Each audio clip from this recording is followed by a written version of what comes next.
안녕하세요. 미국주식으로 은퇴하기 미주은입니다. 이번 주말 여러분들께서 계신 곳의 날씨는 어떤지 궁금합니다. 제가 거주하고 있는 영국의 캠브리지는요, 날씨가 최근 아주 많이 풀렸습니다. 그래서 이제 낮 시간에는 온도가 12도, 13도 이렇게 올라가고 있거든요. 이제는 두꺼운 외투가 점점 필요 없는 이런 계절이 찾아오고 있습니다. 이렇게 따뜻한 봄 기운과 함께 그동안 얼어붙었던 정치 상황 그리고 경제 상황도 함께 좀 따뜻한 국면을 맞이했으면 하는 바람을 가져봅니다. 자, 오늘 여러분들께서 시청하실 영상은요, 세계 최대 규모의 투자 플랫폼 시킹알파의 창업자이자 CEO인 데이빗 잭슨과의 인터뷰 2부 순서입니다. 어제 제가 보내드린 일부 영상에서는요, 시킹알파라는 플랫폼을 우리가 어떻게 하면 100% 효과적으로 활용할 수 있을까, 이 사용법에 대해서 정말 상세한 설명을 들어봤습니다. 창립자답게 이보다 더 자세할 수는 없다라고 생각될 정도로 시킹알파의 활용법에 대해서 하나하나 아주 세밀한 설명을 드려봤는데요. 사실 이번 인터뷰의 하이라이트는 지금부터입니다.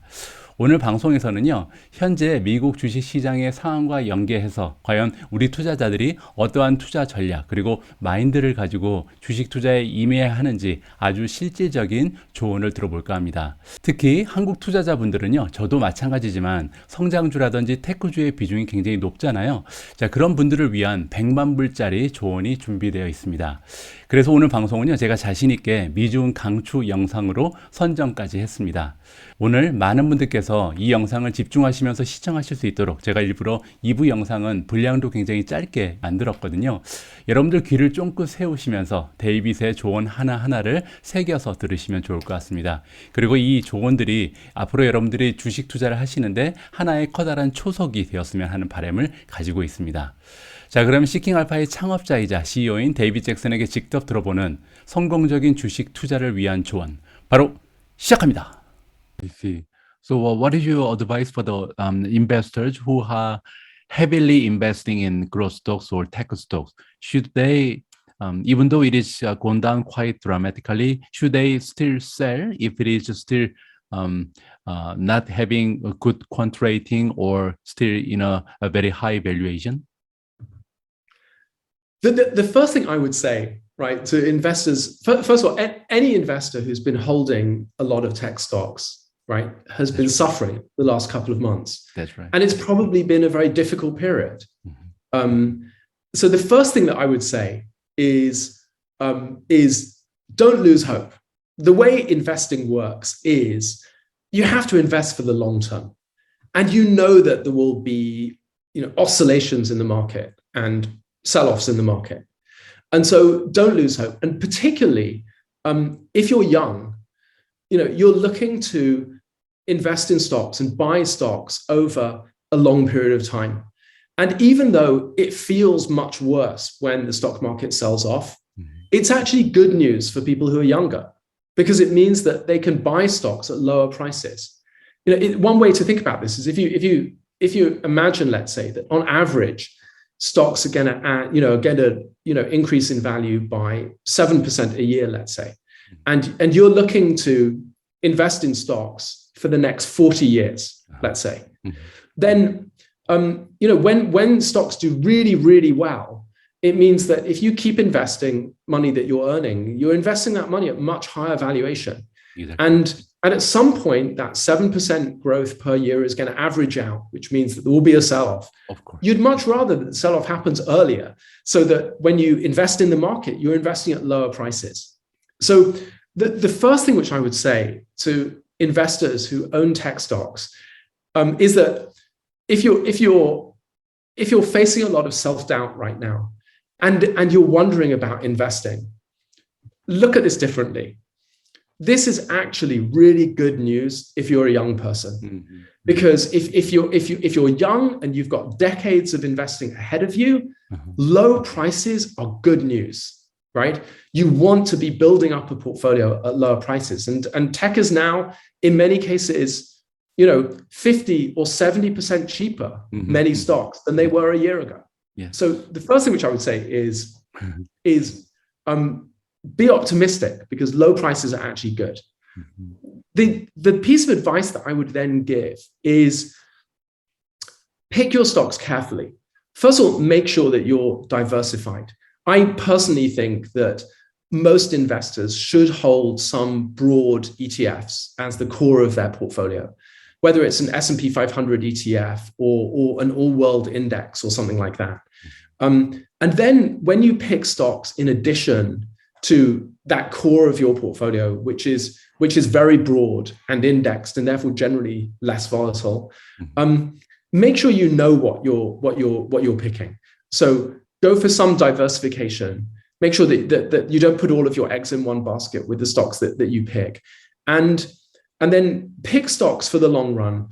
But pick stocks which have where you understand the stock, where you understand that the valuation is a good valuation, so that not only do you like the company, but the characteristics of the stock are attractive as well, so that it gets a good rating on valuation, and that generally let's say the contributors who write about it on Seeking Alpha are positive on the stock as well.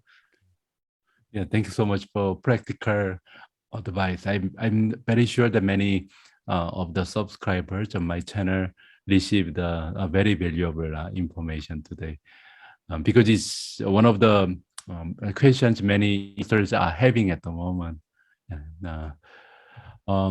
My next question is about the types of investing. People like to categorize stocks into several characteristics, such as growth stocks, value stocks, the dividend stocks, and so on. Do you have any personal preference on one of those categories? If you have, what would be the reason? I think first of all, it's important to say that all of those styles of investing can work, and so it's a very personal question. What works best for you? And sometimes it's a question of temperament, of what you're like as a person, and sometimes it's also related to where you are in your career. So, for example, as you get older, and let's say you're heading into retirement, where you're looking for income, and you're expecting to stop working, and that you're not going to get income from your job, dividends become more and more important. And so I think we see that there are many dividend investors, who are older. I think that for younger people who don't need income, I think personally they can do tremendously well by buying growth stocks. You just have to buy really good companies, and you have to hold them for a long time, and you have to only sell them when there's a real problem, and not let yourself be influenced by your emotions about the stock market. So, I think all of these approaches to investing work. The key is not to switch between them, to choose the one that works for you and to really stick with it. Sure. So you just mentioned very important thing. You choose one and do not move around when the external situation changes.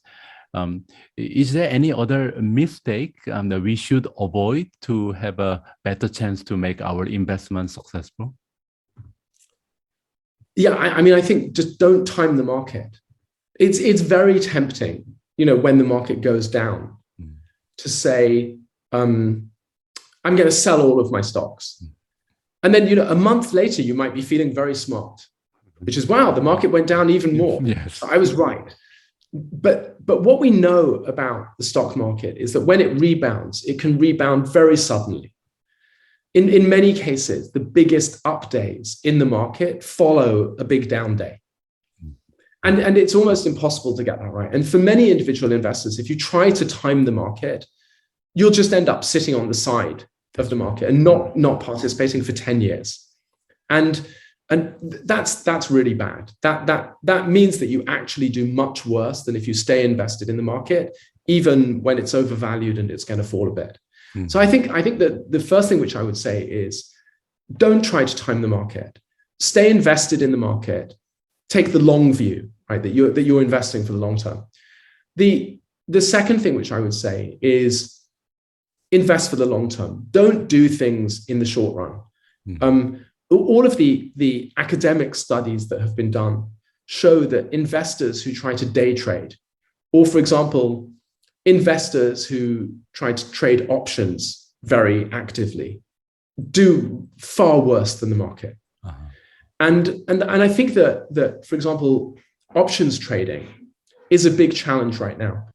because the brokerages, at least the brokerages in America that I know of, and some of the international brokerages, they make far more money from people trading options than they do from buying stocks. Oh, you.